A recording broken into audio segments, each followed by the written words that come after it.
also our one-of-one 1969 Dodge Charger RTSE factory sunroof car is at the point now where all of the sheet metal has been either welded on down low, so we have a good structure, or pre-fit in the case of the quarter panels, Dutchman panel, rear body panel, and roof. So we are now at the point where we can start putting the quarter panels, Dutchman panel, rear body panel, and then cap it all off with the roof.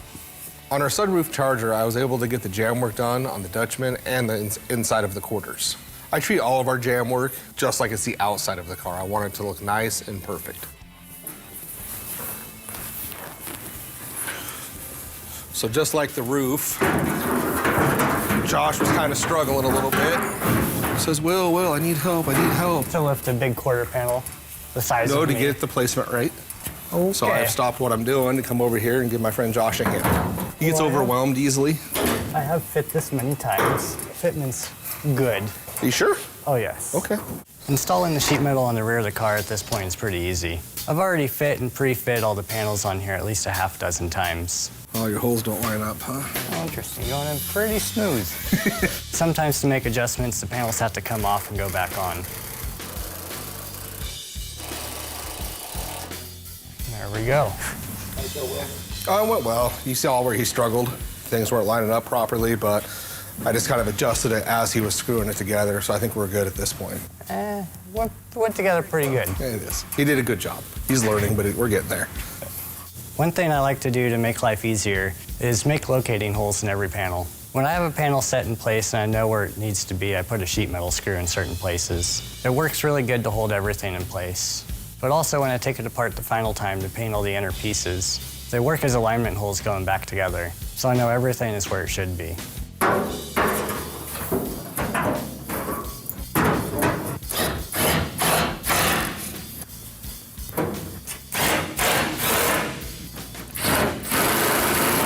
Side lines up a little better. Yeah. When you go home early on Fridays, I come over and make all the adjustments. That is not true at all. Are you here? I'm not here. So you don't know. So in all honesty, I do like to give all of my guys a hard time. And I'm sure that's because of 27 years with Mark. But that doesn't mean they don't deserve it. He goes home at like noon on Fridays. So once he goes home, I get everything final fit. So that way when he comes in, we can have good Mondays like today. So I pretend like I built all these cars from start to finish. So I can't do metal. I mean, that's been proven. But I can definitely get you guys at home to believe I can, and that's what's really important. All right, we good? We're good. Thank you for your help, Will. No problem. Let me know when you're ready to fit the Dutchman. All right. After I get both quarter panels installed, I put the Dutchman in place. All three parts have to be aligned before you can start welding. If you get one piece slightly off, it makes it almost impossible to get good gaps on all the other panels. With the quarters and Dutchman in place, I can install the rear body panel. Again, all these parts are aligned perfectly to the car before I can start welding.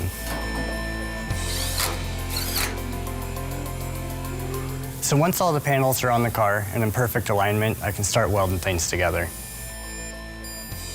I use a combination of MIG welding and our car aligner spot welder. This way I'm able to duplicate the factory assembly look as much as possible. One thing I do love is these cars come back from the dipper, and a lot of time there's not much left. So I thoroughly enjoy watching a car get put on a jig with nothing and watching Josh or Shane build these cars and the detail work they do to get them ready for the body work.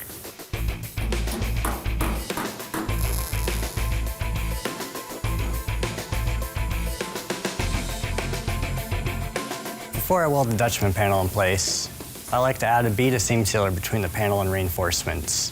The factory usually had a small dab of sealer and it usually broke away. I put a little bit more so ours will stay forever. So the nice thing about the way we're doing it now is when you put that Dutchman panel down, there's a reinforcement underneath there, a plenum, if you will. You go to a regular B-body and they still have brackets, they just don't use the whole plenum. The factory either put very little seam sealer in between those two or none at all. And so when we put the seam sealer on, not only does it bond the two together and give you a more solid panel, but it also keeps the metal from vibrating against itself, causing a quieter ride.